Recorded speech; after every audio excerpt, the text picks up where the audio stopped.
ዛሬ እንግዲህ በጣም በሚያሳዝን ሁኔታ እንግዲህ ሰይድ ወረባቦ ወንድማችን ከዱባይ እንዲወጣ ተደርጓል።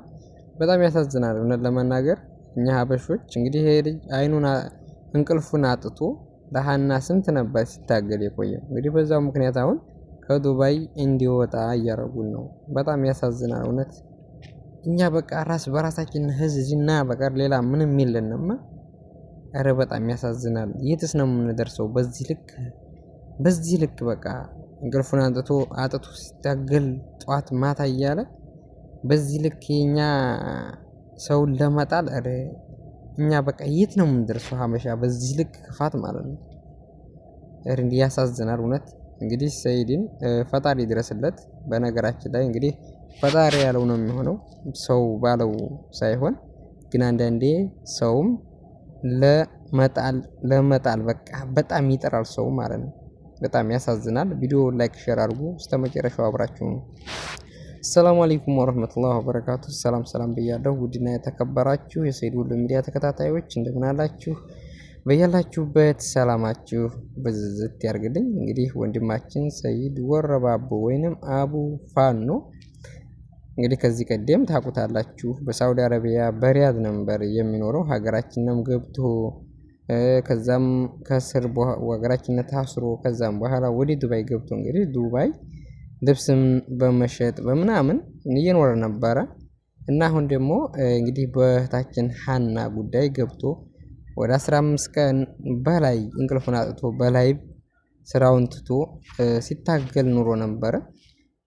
በዛም የተነሳ አሁን ላይ እንግዲህ ወንድማችን ሰይድ በዛ ጉዳይ እንግዲህ ተባብረው ከዱባይ እንዲወጣ አድርገውታል ማለት ነው። ዱባይ ላይ በነገራችን ላይ እንደዚህ ፖለቲካ ምናምን ብዙም አይሰራም።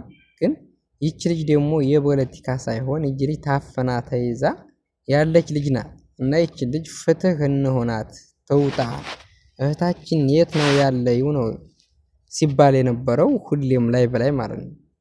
ግን ወንድማችንን አጣቁረው እንዲያይወጣ አድርገው በዛው ወይንም እንዲባረር እያደረጉን ማለት ነው። ይህ ሁላ ላይ ቁጭ ብላችሁ ስለፈልፉ የቆያችሁ ወዴት ገባችሁ? አሁን የሀና ፍትህ እንሆናል ስትሉ የነበራችሁ ሁሉ ወዴት ገባችሁ? ለዚህ ልጅ ራሱ መቆም አለባችሁ። እውነት የምሬን ነው። ይሄ ልጅ በብሔሩ መጠቃት የለበትም። በቃ እህቴ ናት ብሎ እንዴታችንን እናያት። ይቺ ልጅ ከገባይበት ትገኝ። ሌላሎች እንዲህ እያደረጉ እያንገላቱ ነው። የእነሱን ሚስጥር እናወጣ ብሎ በታገለ እኔ በጣም ወላሂ ግርም ነው አለኝ። እኛ አንዳንዴ ኢትዮጵያዊ ስንባል የሰው ውድቀት የሚያስደስተን ነው። የሰው ክፋት በቃ የሰው ደስታ በቃ የሚያስከፋን ማለት ነው። በጣም ያሳዝናል። እቺ ልጅ ብትገኝ ቢጥሩ ምንድነው ክፋቱ? ምንስ ነው የሚጎልብን?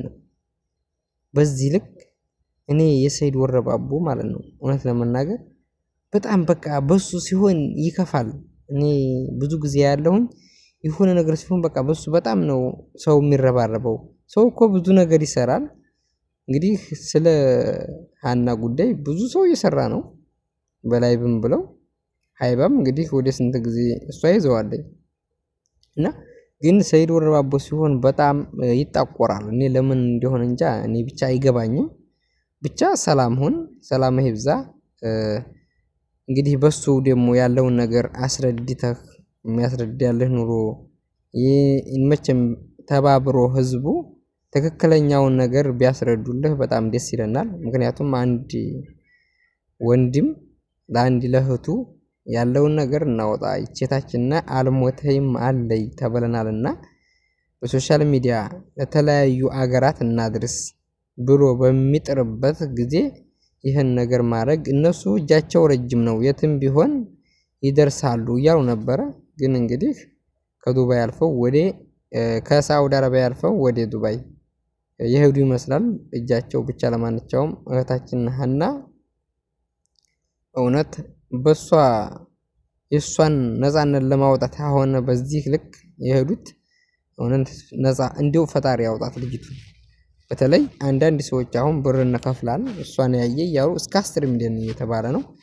እንግዲህ ይህች ልጅ እውነት ያያት ካለ ለዚህች ልጅ እንዲሁ ለብሩ ቢቀር ለልጅቱ ብለው ወይንም ደግሞ እኛ ብሩ ያስፈልገናል ብለው ድንበር አሺሽ ጫት የምትሸከሙ ይህች ልጅ አያችሁ፣ አንደኛ ሽልማቱ እናንተን ይጠቅማችኋል፣ ሁለተኛ ይህች ልጅ በህይወቷ ብትደርሱላት በጣም የኢትዮጵያ ህዝብ እናንተን ያመሰግናችኋል። ሰይድ ወረባቦ እንግዲህ ፈጣሪ ይድረስልህ ወንድሜ።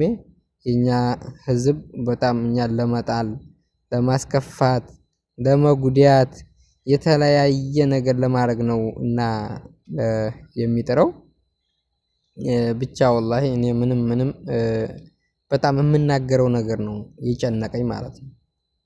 እንዴ ራሳችንን እንቅልፋችንን አጥተን ሰለችቶን እየወጣን እየተኛን እነሱ ግን እዛው ቁጭ ብሎ ኢትዮጵያ በራሱ ካርት እየሞላ ኢትዮጵያ ድረስ እየደወለ ወደ የመን ወደ ተለያየ ስርፋ እንዴ ወላሂ በጣም ያሳዝናል።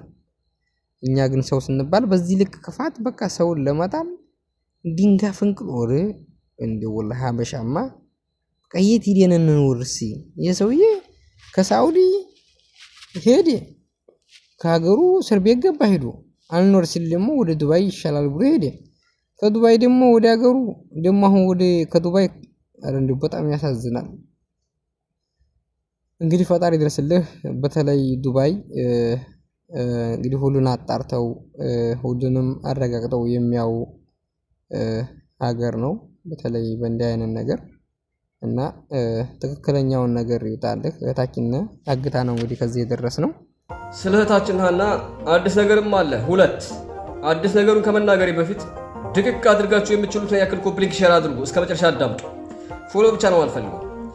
አንደኛው አዲስ ነገር 1 ሚሊዮን ብር የነበረው ወደ 2 ሚሊዮን ከፍ ብሏል። 5 ሚሊዮኑ ደግሞ ወደ 7 ሚሊዮን ከፍ ብሏል። ሌላ 10 ሚሊዮን ብር ተጨምሯል። ይህን ጭማሪ የጨመረው የደቡብ ልጅ ነው። 2 ሚሊዮኑ ሀና በህይወት አለው ብላ ቪዲዮ ቀርጾ በውስጥ ለኔ የሚልክልኝ ሲሆን 7 ሚሊዮኑ ደግሞ እንዳወጣት በመረጃ ለተባበረኝ 7 ሚሊዮን ብር በአካውንት ይገባል። 10 ሚሊዮኑ ደግሞ አጋቹ ማንም ይሁን ማን ሀናን አሳልፎ የሚሰጠኝ አብራ ያለችው ማንም ይሁን ማን ሀናን ለኔ የሚያስረክበኝ ወላሂ 10 ሚሊዮኑን ብር በአካውንቱ አስገባለሁ። ብሩ የኔ አይደለም አትጠራጠሩ። ብሩን የሰጠኝ ሀብታም ነው። ወላሂ በነገራችሁ ላይ ቻሌንጁ 24 ሰዓት ሳይሞላ ለዛውም ኢትዮጵያዊ ያልሆነ ብሩን ሊበላው ተቃርበዋል። መኪና ያስፈልገኛል፣ ብሩ ያስፈልገኛል ብሎ ስራውን እየሰራ ያለ አለ። ወላሂ ትንሽ ነች የቀረችው፣ ትንሽ ምናልባት ዛሬ ሊያጠናቀቅ ይችላል። ሁለተኛው አዲስ ነገር ይሄ ነው። ዳይ የታባለ የፎሎ ለማኝ ሁሉን ሀናን አይቻታለሁ። አንገቷ ላይ መስቀል አለ። ጅንዲ ቆለት ከፍ ዝቅ ብላ ነበር፣ ተኝታ ነበር ስትል የነበርከው ቆሻሻ ሁሉ የት አባህ ነው ያለው? ሌላው ግን ይህንን ብር የሚወስደው አንድ ግለሰብ ብቻ ነው። የታባህ ነው ያለው? ተንቀሳቀስ። ወላሂ ለዛውም ኢትዮጵያዊ ያልሆነ ጫፍ ላይ ደርሷል። ሌሎች አዳዲስ ነገሮች አሉ፣ አልናገረውም። ታውቃላችሁ። ድቅቅ አድርገህ ኮፕሊንክ ሼር አድርገህ ዳይ ወሬ አይመቸኝም ተግባር እንጂ